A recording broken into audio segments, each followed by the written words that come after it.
So I'm going to look down into these cells and see if I see eggs, because if there are no eggs, then I'm gonna start getting worried that this hive, this colony, is queenless.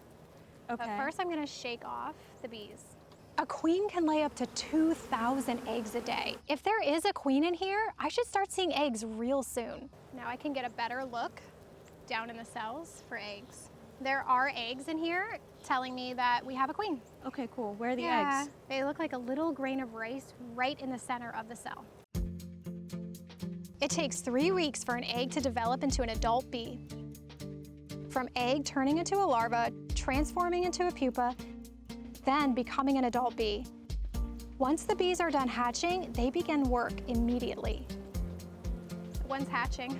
It's cute. Yeah, they're kind of fuzzy when they first hatch. Oh, wow.